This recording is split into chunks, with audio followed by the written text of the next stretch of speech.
আসসালামু আলাইকুম। প্রিয় শিক্ষার্থী, আশা করি তোমরা সকলে ভালো আছো।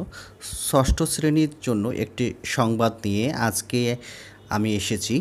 আমার এই ভিডিওতে শিক্ষামূলক সব বার্তা দেয়া হয়, তাই দেরি না করে এখনই আমার এই চ্যানেলটি সাবস্ক্রাইব করো, যাতে করে আমি তোমাদের শিক্ষা বার্তাগুলো পৌঁছে দিতে পারি। তো কথা বাড়াচ্ছি না, আমরা চলে যাচ্ছি বার্তাটিতে।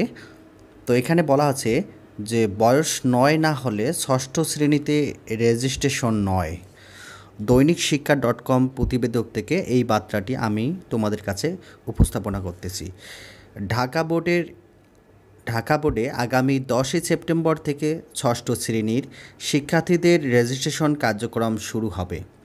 ষষ্ঠ শ্রেণীতে রেজিস্ট্রেশন করতে শিক্ষার্থীদের বয়স 9 বছরের বেশি হতে হবে, আর সর্বোচ্চ বয়স 15 বছর বয়স পর্যন্ত ষষ্ঠ শ্রেণীতে রেজিস্ট্রেশন করা যাবে।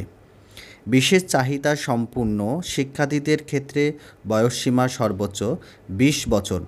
ষষ্ঠ শ্রেণীর শিক্ষার্থীদের রেজিস্ট্রেশনের বিজ্ঞপ্তিতে এ তথ্য জানানো হয়েছে। সোমবার 2 সেপ্টেম্বর ঢাকা মাধ্যমিক ও উচ্চ মাধ্যমিক শিক্ষা বোর্ডের এক বিজ্ঞপ্তিতে ষষ্ঠ শ্রেণীর শিক্ষার্থীদের রেজিস্ট্রেশন বিষয়ে এসব তথ্য জানানো হয়েছে। এতে বলা হয়েছে 2024 খ্রিস্টাব্দে ষষ্ঠ শ্রেণীর শিক্ষার্থীদের রেজিস্ট্রেশনের নির্ধারিত ফি 74 টাকা, এর মধ্যে মূল্য রেজিস্ট্রেশন ফি 50 টাকা ও রেড ক্রিস্টেন্ট ফি 24 টাকা নির্ধারণ করা হয়েছে।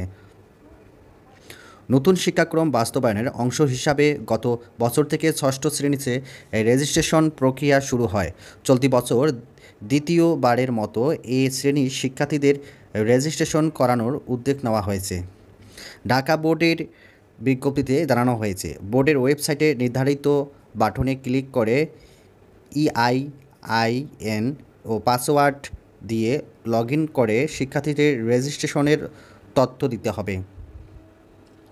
ড্যাশবোর্ড থেকে ESIF 6 ক্লিক করে payable fields of VI 2024 application name, mobile নং এবং নাম্বার অফ স্টুডেন্ট দিয়ে প্রিন্ট সোনালী সেবা এ ক্লিক করে সোনালী সেবা স্লিপটি প্রিন্ট করতে হবে।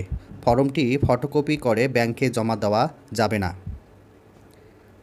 ব্যাংকে 24 ঘন্টার মধ্যে পেমেন্ট ক্লিয়ার করলে নির্ধারিতকৃত শিক্ষার্থীদের ESIF পূরণ করা যাবে।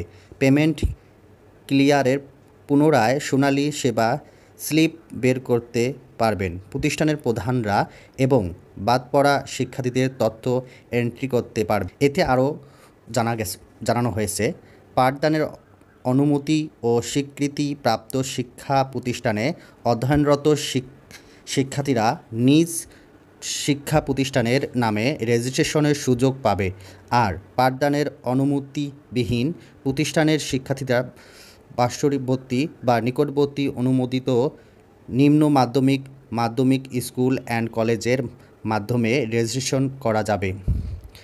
পাঠদানের অনুমতিবিহীন প্রতিষ্ঠানগুলো কোনো অবস্থাতেই নিজ স্কুলের মাধ্যমে রেজিস্ট্রেশনের সুযোগ পাবে না। কোনো শিক্ষার্থী রেজিস্ট্রেশন থেকে বাদ পড়লে বা ভুল হলে তার দায়ভার প্রতিষ্ঠান প্রধানকে নিতে হবে বলে বিজ্ঞপ্তিতে উল্লেখ করা হয়েছে। এখানে জরুরি বিজ্ঞপ্তিটি এখানে দেয়া আছে। আমি এতক্ষণ যেটা পড়লাম সেটা এখানে দেওয়া আছে। যদি আমার এই ভিডিওটি তোমাদের ভালো লাগে তাহলে অবশ্যই আমার এই চ্যানেলটি সাবস্ক্রাইব করবে এবং পাশে থাকা বেল আইকনটি বাজিয়ে দেবে। আল্লাহ হাফেজ।